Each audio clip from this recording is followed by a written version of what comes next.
Olá pessoal, aqui é o Velgas.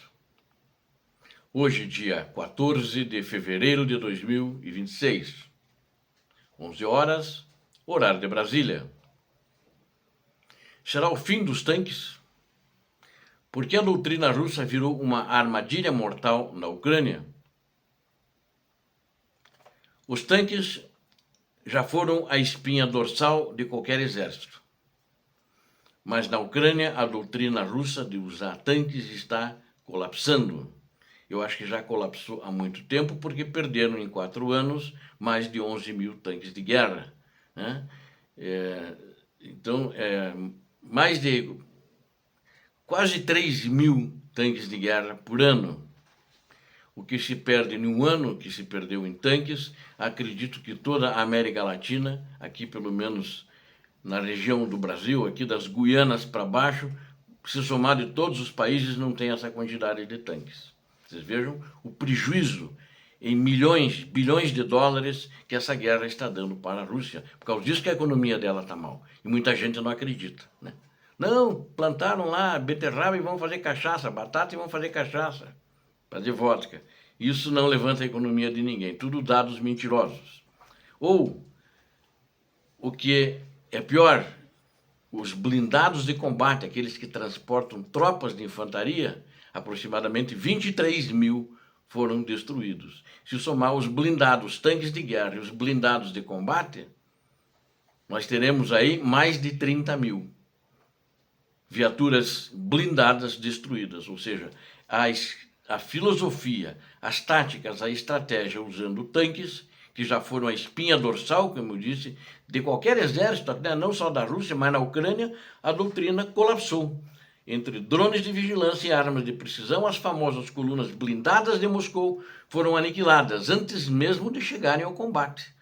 O que antes era símbolo de poder, hoje é um gargalo de destruição, que força a Rússia a ataques de infantaria suicida, ou seja, ela está perdendo tudo. Ela fez a mesma tática de moedor de blindados, onde a Ucrânia destruía com artilharia e destruía com que é uma artilharia precisa, a artilharia ucraniana de obuses, e a artilharia, não sei, não vou chamar de artilharia, mas também destruía com drones, né? Que ataques que vinham do ar, que vinham do céu.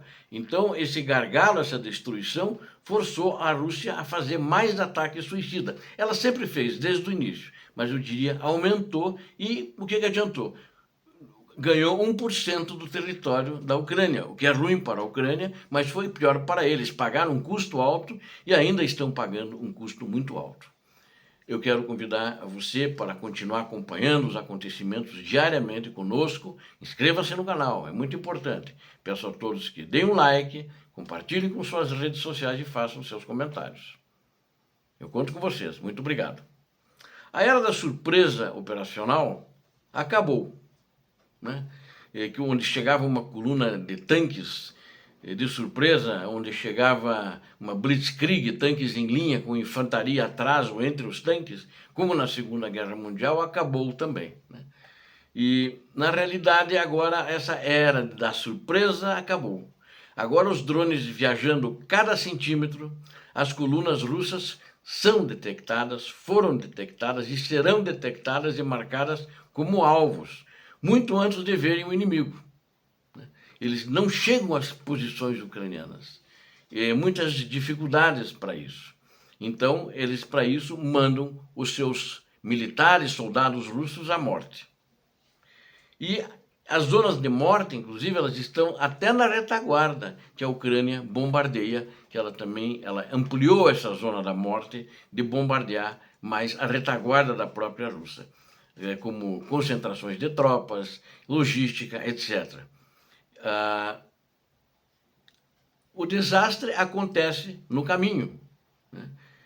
Armas de precisão, drones destroem os tanques em movimento da Rússia, criando engarrafamentos de metal retorcido que bloqueiam qualquer avanço.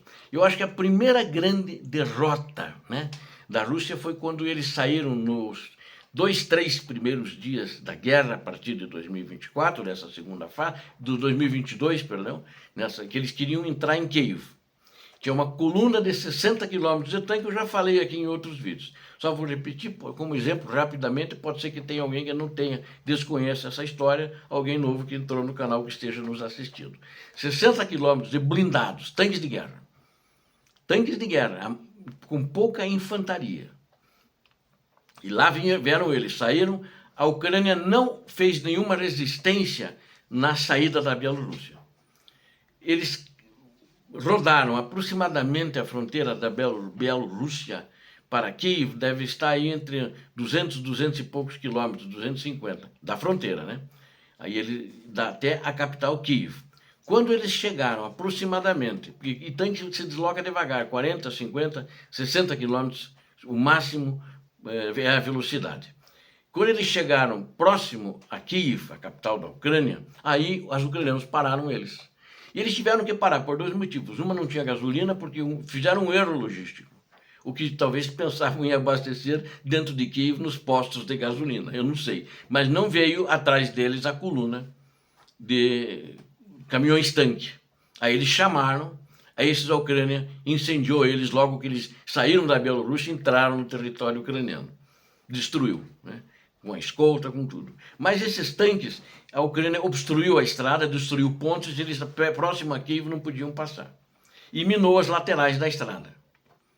Foi uma armadilha para os russos. Eles vieram com uma sensação de vitória até a entrada da cidade e não podiam virar por causa das minas laterais.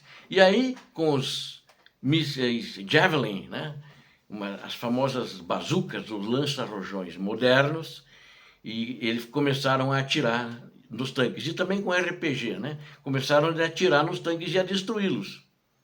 E começou a dar o pavor. E aí os atiradores de elite ucranianos, postados nas margens da estrada, começaram a eliminar os soldados russos, os oficiais, os sargentos. Foi a primeira grande derrota de tanques. Não sei quantos tanques perderam ali, mas 60 quilômetros de tanque não é difícil de calcular. São muitos tanques. E eles foram destruídos. Aí o ditador da Rússia inventou uma mentira, uma desculpa mentirosa, que ele retirou as tropas de lá para reforçar Donetsk, né? Foi uma derrota humilhante para a Rússia já no início da guerra, e muitas derrotas se sucederam. Então, é uma armadilha. E existem muitas armadilhas, né? Como eu falei, em Campo Minado, do lado da estrada, é só naquele ponto onde eles pararam. A Ucrânia já previu que faria as minas ali, não é em toda a estrada, mas não deixou eles fugir. Então, campos minados são extensos, né? Na linha de frente, inclusive, os temidos dentes de dragão empurram os blindados para rotas previsíveis, transformando estradas em verdadeiros corredores da morte. Então lá não tinha dentes de dragão, mas tinha minas e obstáculo na frente que destruíram uma ponte. E aí, uma ponte pequena, mas não adiantava, que não conseguia passar, né? E aí destruíram os tanques. Isso aconteceu em toda a guerra, né? Além dos drones que atacaram com muita violência durante todos esses quase 4 anos de guerra. O fracasso do tanque Uristo, que eles tinham um tanque Uristo, a Rússia, um tanque lento pra caramba, cheio de blindagem. A Rússia tentou adaptar esses tanques Ouriço contra drones. Ela achava que uma blindagem tão grande não seriam destruídos. Mas o peso excessivo fez com que esses tanques tivessem uma falta de visão, tornaram o veículo lento e ainda mais vulnerável a novas táticas. A antiga ideia de que a Rússia venceria pela superioridade numérica e força bruta dos seus blindados ou de suas tropas foi à falência. Blindados hoje impõem custos altíssimos e não entregaram ganhos reais no terreno para o ditador da Rússia, ou para a sua máfia do Kremlin, ou seja, para quem os está comandando. E aí houve uma degeneração dos ataques. Sem a proteção dos tanques, o exército russo regrediu para ataques de infantaria pura.